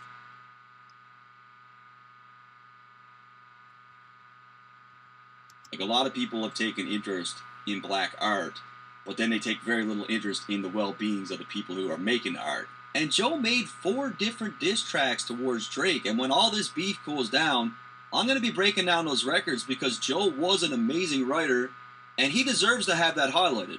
And the reason why Drake didn't respond to Joe is not because he wasn't worthy of a response, it was because he knew not to. He knew it was a bad idea. You gonna make How? a nigga I wanna bring see back how. Puff, I let me wanna see see if why. Chubb's really crashed something. You're my first one like my last one. This a classic, you don't have one. Kendrick brings it back to when P. Diddy allegedly punched Drake in the face and claims he's about to do the same. He then mentions Drake's longtime friend and bodyguard Chubbs, who was likely with Drake the night that Diddy punched him, and because it was Diddy, he probably didn't do shit about it. Kendrick then gets into the debate about classic albums, claiming that his first album and his last album were both classics. It's in this line where he cleverly snipes both Cole and Drake at the same time. And this will also go down generational as an argument as well. Like, Drake had a classic or not. That will be an argument going generations as well. Both criticize Kendrick's catalog as of late. Your first shit was classic, your last shit was tragic. Your last one break, you really not shit. Kendrick claims that both Drake and J. Cole have no classic albums, and because this is entirely subjective, I do agree that Good Kid, Mad City and Mr. Morale are both classics. A lot of people didn't like Mr. Morale, but I think it will prove to age as a body of work that will be appreciated with more time. And that's just my opinion. I mean, like, all these albums are going to connect with people differently. Let your core audience Yeah, I mean, like, even I'm heavily, like, into Kendrick Lamar, and even, I thought I like Mr. Morale. It was 50-50. 55-45. It's like, you know, some songs I liked off of it. But I always like some songs off most albums. Didn't tell him where you get your abs from. Hold on. What'd he say? Time. And that's just my opinion. I mean, like, all these albums are going to connect with people differently. Let your core audience stomach Didn't tell him where to get your abs from. Kendrick uses a play on words to reference Drake allegedly getting work done to sculpt his abs. Kendrick uses this wordplay to symbolize that Drake's core audience is not that of actual hip-hop fans, and of course, just like his stomach, like Eminem. He's a fake person. Uses this wordplay to symbolize that Drake's core audience is not that of actual hip-hop fans. And again, I say of Eminem because Eminem's core audience isn't that of actual hip-hop fans. Argue with your mother. Getting work done to sculpt his abs. Kendrick uses this wordplay to symbolize that Drake's core audience is not that of actual hip-hop fans. Symbolize that Drake's core audience is not that of actual hip-hop fans. And of course, just like his stomach, he's a fake person with fake music. And I know people are saying, like, what's the big deal? He got work done. I agree. I don't think it's a big deal, but in the context of hip-hop, It's just not something we've ever seen done before or be exposed. Like, it's not a hip-hop type of thing to do. V12 is a fast Yo, that's not hip-hop, bro. Coming off the last line, Kendrick references a plastic surgery machine called the V12. And of course, it's obviously a reference to an engine found in sports cars. Headshot for the year. Yeah, you know, like, that's obviously a reference to an engine found in sports cars. Yeah. Headshot for the year. You better walk around like Daft Punk. Just think about it. Not like us. #1 on the charts right now. Not going anywhere. Headshot for a fuck. Headshot for the year. You better walk around like Daft Punk. Just think about it. Not like us. #1 on the charts right now. Not going anywhere. Headshot for a fucking year. That record was already done at this point. Waiting and ready. Kendrick tells Drake that he's coming with a headshot that will leave him so embarrassed that he will be ashamed to be seen in public. He does this by making a reference to Daft Punk as they wear a masked helmet which completely conceals their identity. It's also important to note that Drake sampled Daft Punk on one of his recent hits. One more time, you gotta run the face. On to verse 2. Remember? Kendrick starts off by reciting Drake's track Worst Behavior, where the premise of that entire song is Drake highlighting how he was never embraced, how people counted him out, and he's basically reminding those people of who he is today. Never loved us. Remember? The record is basically an in-your-face moment for Drake. Like, remember me? Remember how you treated me? Now look at me. It's a very clever callback from Kendrick as it highlights what he's been saying on this track. Drake was looked at as an outsider, but when artists realized that he could be used as a means of pushing their careers further, like getting a Drake feature, they started to embrace him. Ain't top dog, who the fuck they think they playing with? Extortion my middle name as soon as you jump off of that plane, bitch. Just like every good diss track, Kendrick is rebuttaling Drake's narratives from push-ups. One of the main components of that diss, right down to the hook and the title, was directly tied to Kendrick allegedly being extorted by TDE. I'm allergic to the lame shit, only you like being famous. Yachty can't give you no swag neither. I don't give a fuck about who you hang with. When we really sit back and think about this thing, Kendrick and Drake couldn't be more different. These guys are literally polar opposites, not just in music that they make, but in the way that they move, the way that they live, the things that are important to them, their values, their moral compass. They are just two completely different people. It's pretty clear that Kendrick doesn't value fame. He's not on social media. He's very quiet, reserved. He's not flashy. The line about Lil Yachty is in reference to Drake's friendship with him. Drake is excellent at remaining tapped into what the youth are doing, and people like Yachty act as a vessel to doing just that. I hate the way that you walk, the way that you talk. I hate the way that you dress. Coming back to the Kill Bill theory, the way that Drake walks, talks, and dresses are all aspects that are tied to his costume. Kendrick hates these things not because of what they represent, but because it's not authentic to Drake's true identity. Gosh, you wanted that feature request. You know that we got some shit to address. This line didn't surprise me in the slightest. I truly believe that Drake has made attempts to make amends with Kendrick over the years, and likely wanted to get back in his good graces. While we know Drake is competitive, I believe he wanted to make Kendrick an asset rather than an enemy. However, because of the differences in these two people, Kendrick probably realized pretty quickly that Drake wasn't someone that he cared to get along with. Drake and Kendrick have been exchanging subliminals for the better part of a decade, and while Drake maybe viewed this as friendly sparring, Kendrick has proven to be someone that values the crown in a different way. Fuck the big three, it's just big me. I even hate when you say the word nigga. But that's just me, I guess. Like, some shit just cringeworthy. You ain't even gotta be deep, I guess. So, another line with an extreme amount of depth culturally. You need to think about how and where Kendrick grew up. Kendrick is from Compton, Section 8 projects to be specific. His family has direct ties to gang culture. He was 5 years old when his city was tipped upside down during the Rodney King riots. When you think about the use of the N-word and the history of how it became a thing in African American culture, what he's saying makes even more sense. America has deep ties to slavery, literally in the millions. In the case of Drake, he grew up in Canada, a place that does not have a history of black slavery. In fact, Canada only has 4,000 documented slaves. Then when we look at how Drake grew up, only has more than 4,000 slaves. Send the British and French colony that became Quebec.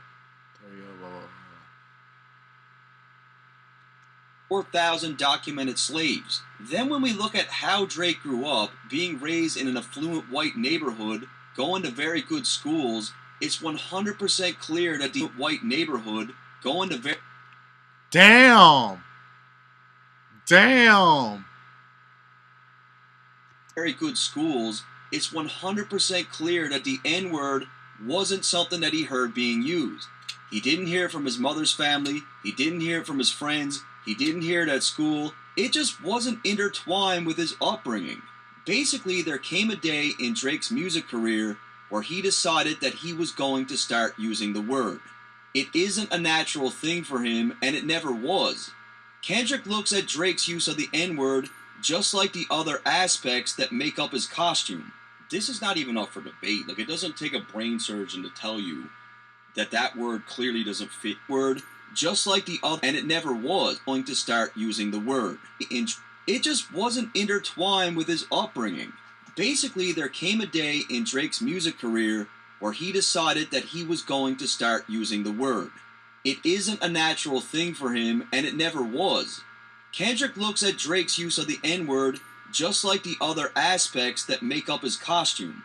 This is not even up for debate. Like, it doesn't take a brain surgeon to tell you that that word clearly doesn't fit into the way that Drake speaks naturally. And I saw that a lot of people tried to pigeonhole Kendrick on this record as being racist, but that's not what any of this actually means. Kendrick is not trying to disregard that Drake is half black, he's just pointing out the elephant in the room. Matter of fact, I ain't even bleed him yet. Can I bleed him? When I see you stand by sexy red, I believe you see two bad bitches. He starts by adding some humor into the mix, poking fun at Drake's relationship with Sexy Red, where Kendrick essentially correlates Drake's energy with that of a female and not a man's. I believe you don't like women. It's real competition. You might pop ass with them. Kendrick then continues with the humor from the previous line. Sexy Red, along with their fanbase, are known for twerking, and he says that Drake should join in on the fun. This could also be in reference to the nickname coined for Drake by Rick Ross, BBL Drizzy. Kendrick also seems to insinuate that Drake could be gay, alluding to how Sexy Red is his real competition when it comes to male attention. He also alludes to Sexy Red as being another form of competition when it comes to the actual music. However, the line also has a more serious tone, as Kendrick could be alluding to the fact that Drake doesn't like women because he likes younger girls. I mean, at this point, it's been Kendrick's main angle that he's been playing for most of his records, right? Let's speak on percentage. Show me your splits. I'll make sure I double back with you. Kendrick continues to chip away at Drake's narrative from push-ups, rebuttaling Drake's lines regarding contract splits, and Kendrick seems fairly confident that his circumstance is still better than Drake's. You assigned to a nigga that signed to a nigga that said he was signed to that nigga. Again, all part of his strategy on this track. Kendrick is pulling previous information from others, and in this case, it is Pusha T's reference from Exodus 23:1. The annotation from a different source. Now that's bad luck. Because Drake criticized Kendrick regarding his contract splits, he ultimately opened himself up entirely to being rebutted with a situation that could possibly be even worse. I like that record. Oh, what? You didn't like that? Oh, he said, "Ho, what?" Oh, I thought he said. I thought he said, "Oh, what?" He said, "Ho." Oh my God. Up entirely Drake, to being a rebutted hoe. with a situation that could possibly be even worse. This nigga called you a hoe. Possibly be even worse. I like that record. Oh, what? You didn't like that record? Kendrick alleges that Drake tried to strike down to Like That record, which is an allegation that seemingly might be true, as we have seen. Nah, that makes that line sound so much worse now. Oh my God. Be even worse. Kendrick alleges that Drake tried to strike down to Like That record, which is an allegation that seemingly might be true, as we have seen leaked emails surface that potentially confirm it. Now, there could very well be some truth to it, but anyone can make one of those emails. I can make one of those emails that looks just like that in 5 minutes. Back to back. I like that record. I'm gonna get back to that for the record. Kendrick claims that he likes Drake's record against Meek Mill back to back, and proceeds to dish out a double entendre. Firstly, Kendrick announces on this track that he's going back-to-back on Drake, which proved to be true as that's exactly what he did on the upcoming diss tracks. Secondly, notice how he uses the words "for the record." He uses this to point out that he already took a loss against Pusha T, but he's about to add another L to his record, receiving back-to-back losses. Why would I call around trying to get hurt on niggas? Y'all think my life is rap? That's whole shit. I got a son to raise, but I see you know nothing about that. Kendrick alleges that Drake and OVO have been offering money for information to use against Kendrick in a diss track. Previously, Pusha T publicly stated that OVO was offering $100,000 in search of information for Drake to use in their beef. He then points out that he has kids to raise, and unlike Drake, that's his priority. However, this line has an even deeper meaning, as Drake's father was absent for a large chunk of his upbringing. Since my dad used to tell me he would come in at the house to get me. He ain't show. So when Kendrick says you don't know nothing about that, he's saying that Drake could not know much about fatherhood because he never experienced it himself. And this has been something that's been brought up in Drake's music a lot. So he's hitting them in a sore spot with this. Waking them up, know nothing about that. They tell them to pray, know nothing about that. Waking them up in the morning, telling them to pray, like things that Drake might not have had. These are making these lines hit so much harder. So again, this is one of the hardest angles on the diss, where he's saying that Drake's dad wasn't around to teach him morals, integrity, and discipline. Basically, he's saying if you lacked all those things growing up, then how are you going to teach this to a child? You don't know nothing about that. And it's a brilliant angle because he's setting it up like this is the reason why Drake is the way he is today. You got no morals, you got no integrity, nobody taught you. Speaking the truth and consider what God's considering, you don't know nothing about that. And what Kendrick also means is that all these qualities that Drake lacks, that he can't teach his own kids, those are things that he's instilling into his own children that are important to him. Ain't 20v1, it's 1v20 if I got a smack niggas that right with you. Kendrick cleverly flips one of Drake's hardest lines from Push-Ups, where Drake alluded to the volume of people that were teaming up to conspire against him. What the fuck is this, a 20v1, nigga? Kendrick perfectly flips this narrative by claiming that it's really him who's outnumbered, as Drake has a team of writers helping him to pen the verses. It ain't 20v1, it's 1v20. I gotta smack dudes that write for you. That's fucking hard.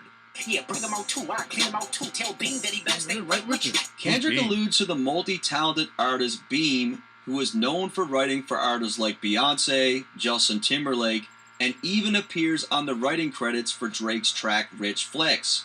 Coming off his last line about having to fight against 20 of Drake's writers, Kendrick claims that regardless of the quality of Drake's writers, he'll still clean them out, meaning he will defeat them easily.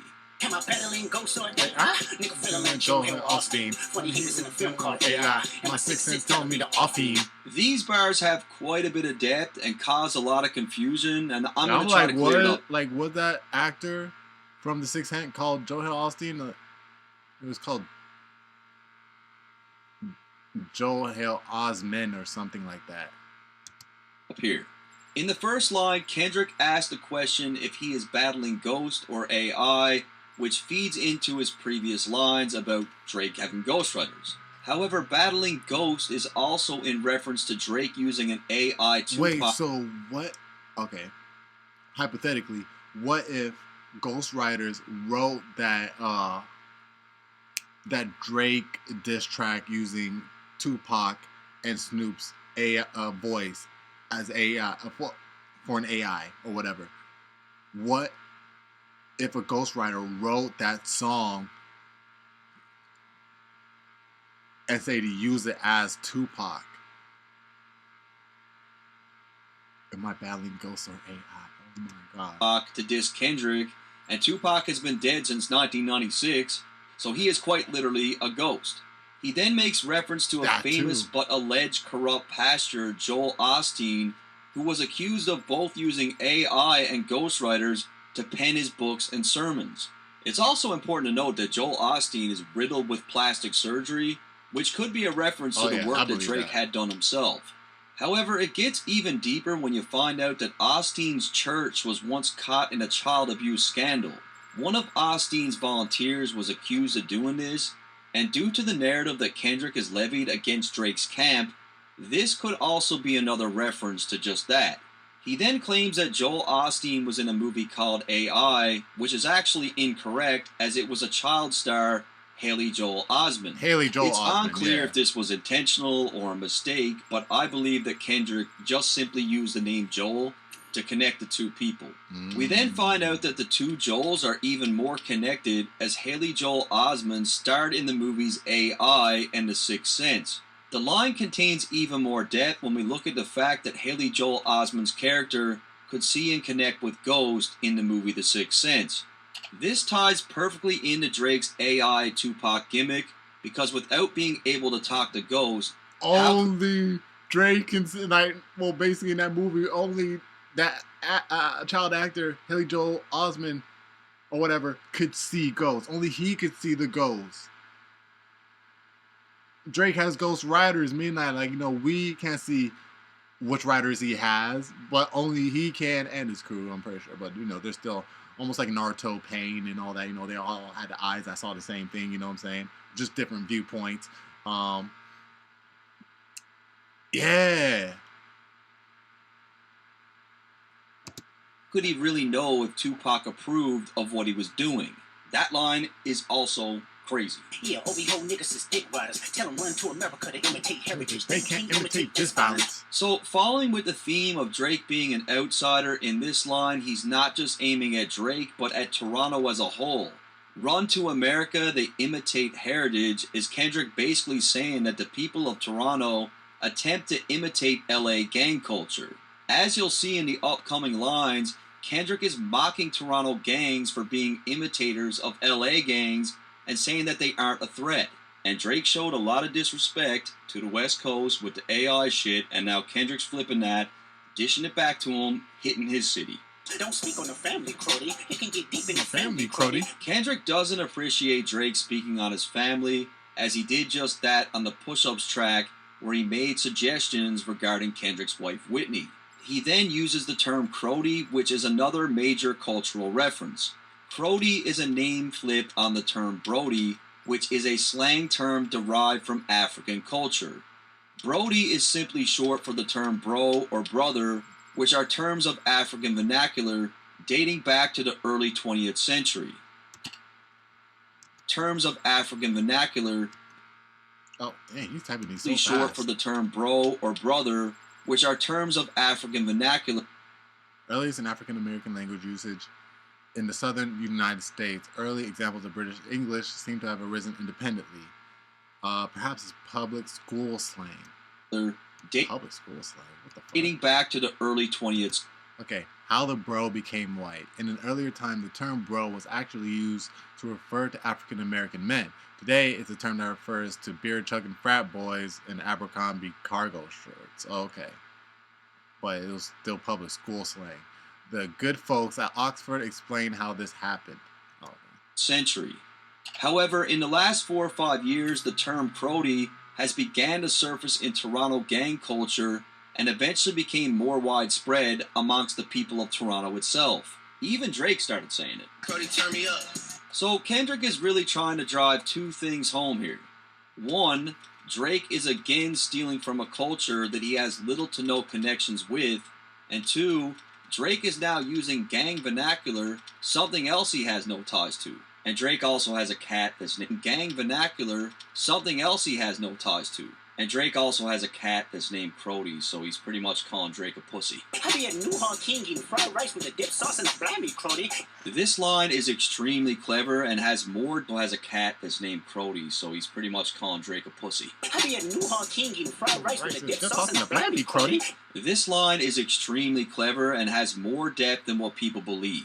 New Ho King is a Chinese restaurant located in Toronto, and years ago Drake was robbed at this location for his watch. However, the line contains way more depth when we look at this in the context of the Kill Bill movie. One of the most highly regarded fight scenes of all time is when Uma Thurman is in a Chinese restaurant wearing the iconic yellow suit and fighting off countless people. Coming back to the fact that she wore the yellow suit and fighting off countless people. Coming back to the fact that she recently offered Drake this suit, and the fact that Kendrick flipped the 20v1 theory to claim that it's really him who has this battle, the line is even more crazy, as Kendrick is claiming that he will be in Drake City and that he's ready to take on everyone. Just think about it. She offers Drake the yellow suit for 20v1. He just flipped that line on him. Now he's in Drake City, in a Chinese food. Like, the reference makes that line even more fucking crazy, but everyone missed it. And that's why I take my time with this shit, because this is important. We don't wanna hear you say nigga no more. Again, it comes to the half and half of, like, why did she give Drake that suit? And we know why she gave Drake that suit. Wanna hear you say nigga no more. But she gave it to the wrong person. So again, as I explained before, people have taken this out of context in an attempt to make this about color, but this is not what Kendrick means. The entire premise of this record is quite literally painting Drake as a cultural outsider. In order to achieve this, Kendrick used the strategy of hitting Drake with undisputed truths. Kendrick's goal in this record was to showcase the elements that Drake incorporated into the costume that is his hip-hop persona. We saw references from people within the culture like Pusha T, Joe Budden, DMX, Rick Ross, and Meek Mill. Kendrick did this not because he didn't have any new information, but to drive home that the culture has already removed the mask from Drake on its own. This explains Kendrick's strategic use of the quote from The Wiz, "Everything they say about me is true." And let me remind you guys, I am not treating this thing like a fucking race. Like, I'm looking at the bigger picture of what all this means, knowing that in 10, 20 years, people are going to want to watch videos like this one, and I want that to be my video. Like, I'm a white dude I'm a guest in this culture, you know? Like, if I can attach my name to this in any way, that is more than any money I'll ever make, or any plaque, or anything. What's the dirt is so dope. This should be a training video for, I'm gonna say, people of races that are not black that want to know, like, how black people really operate. You know what I'm saying? Like, if you want to know how you truly operate, this should be a training video. Facts. Because this guy, one of the realest people, bro. I'm going to say one of the realest white people I've ever, well, not know, but have seen. You feel me? Like, I've known some white boys, like, in my life who are one of the realest dude.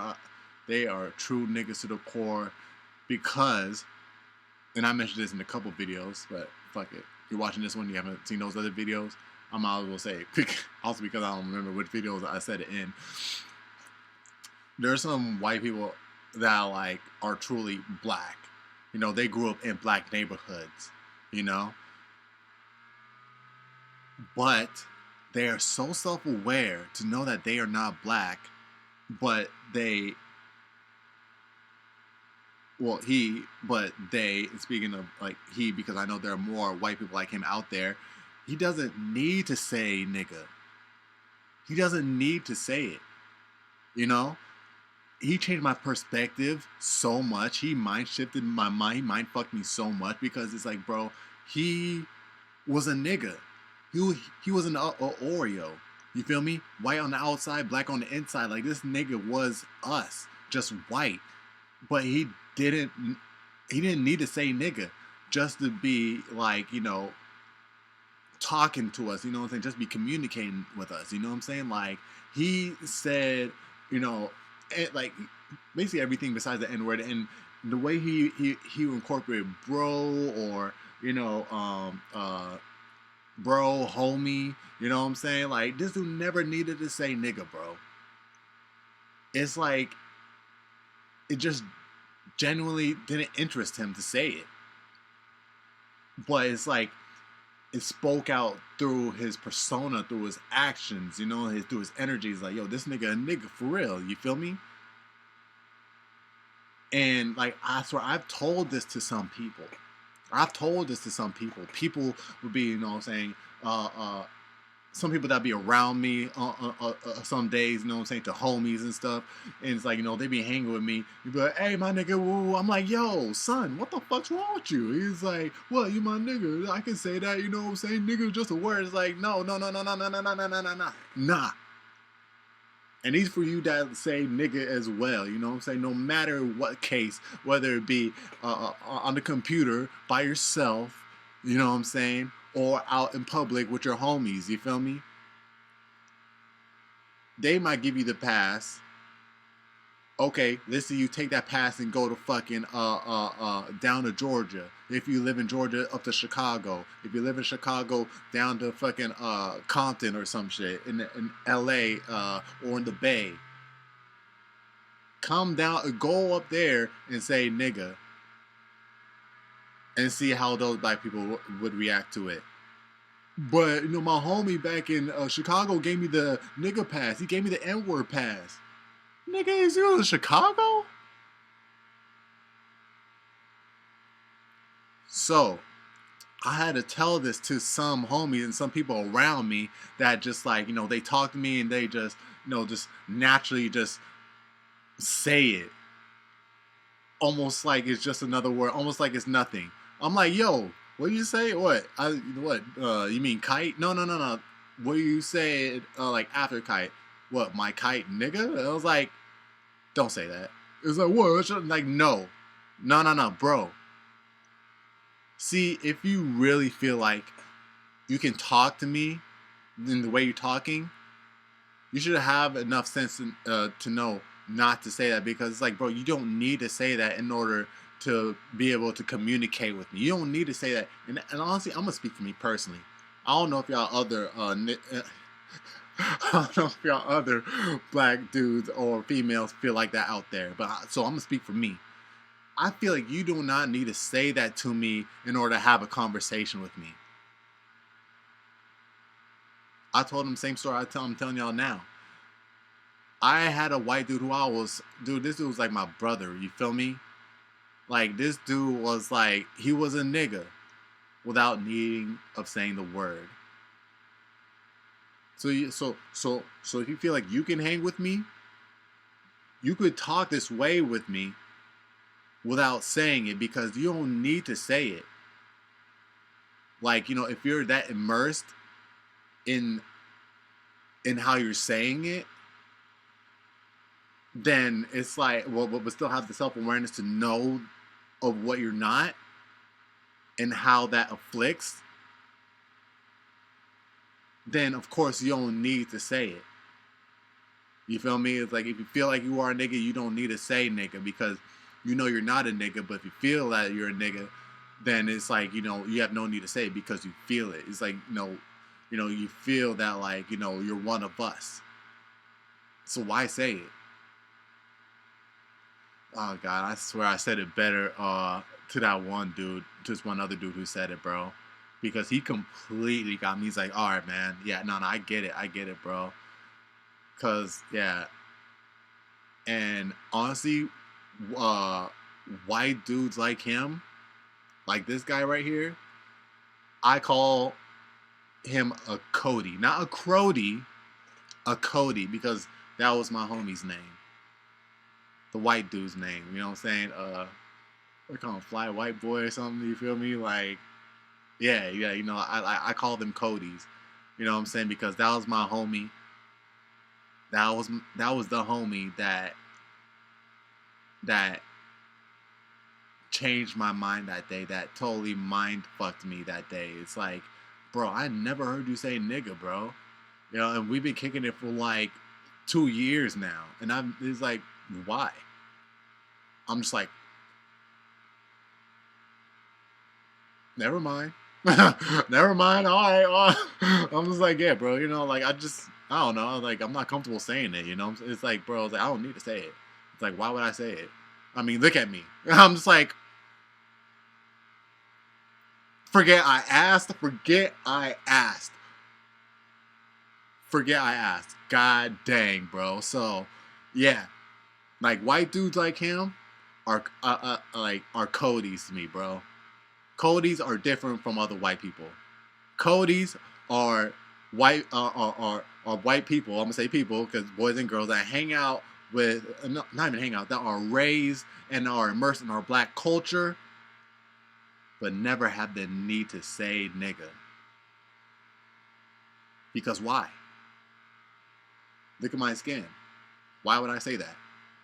I don't need, like, you know, it's like, bro, come on now. It's like, I don't need to say that. I'm not, like, yeah, like, I grew up with y'all, but I'm not of your ilk, you know what I'm saying? I'm not this, you feel me? Mine is, my skin is paler, so, yeah. So I'd explain this to a hella friends, bro. And it's like, honestly, I didn't give a fuck. Because it's like, bro, I'm going to tell you right now, if you take it offensively or racist, then I'm like, bro, you don't need to hang around me anymore. You feel me? And I'm just saying that now because this is going up on the internet. In real life, they don't be like, oh, that's racist. Oh, no. Of course not, because that's stupid. It's like, bro, you already know what it is. You feel me? It's like, bro, this is just common knowledge. You feel me? But people try to skew it on the internet. It's like, you know, this is why you gotta stay outside more, because it's like, reality is reality. This is the internet, bro. And on the internet, if you stay on the internet long enough, it twists your mind. Now, let you go out to reality and use what you know from the internet. Gotta be street smart, not web smart. So now there are 3 smarts: school smart, street smart, and web smart. You feel me? Each still don't apply to each other. Maybe web smart can apply to school smart, maybe. But street smart is still separate of school smart and web smart, bro. So, yeah. Any money I'll ever make, or any plaque, or anything. What's the Dirt is so dope, bro. He kills it, right? His Kendrick so and Drake. Hold it, bro. That shit is so hard, dog. Run it back. And shout out to my dude, What's the Dirt, because I do like him. I do. Oh, yes, he's dope. What's the Dirt? Shout out to that person. The homie looked like he did a good job. I saw that clip on YouTube. The guy did a good job. He did. He did a good job with that. It's crazy. This guy's already in the barbecue. My bad. My bad, Cody. My bad, what's the Cody? But yeah, that, ladies and gentlemen, is What's the Dirt. Kendrick's Euphoria disc actually explained. Tons of new info. And new info it was. Jeez. Wow.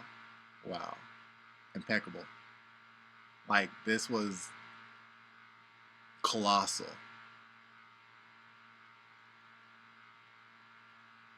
This guy right here will make a nigga want to cry, bro. You know what I'm saying? Of course I'm not going to do that, but this is the type of shit that, you know, it's like, it makes you look at certain white people in a whole new light, seeing that, like, not all white people are the same, or of any race for that matter. You know what I'm saying? It's like, dude, there could be, Hispanic this guy, you know, there could be a Asian this guy, there could be a Indian this guy, there could be an Arabian this guy, you know what I'm saying? Like, guys of him in different races all think the way he does. I'm just like, oh yeah, for sure. My nigga, my man, he says, my man. I'm like, Nah, but hey, bro. Y'all let me know your thoughts about down in the comment section down below. Y'all know it's Boomer and Jared watching Bali Star. Make sure to leave a like, support the video if you enjoyed it. Subscribe if you're new, so that way you join up with the bomb squad. I'm going to catch y'all in the next one. 100. Yeah.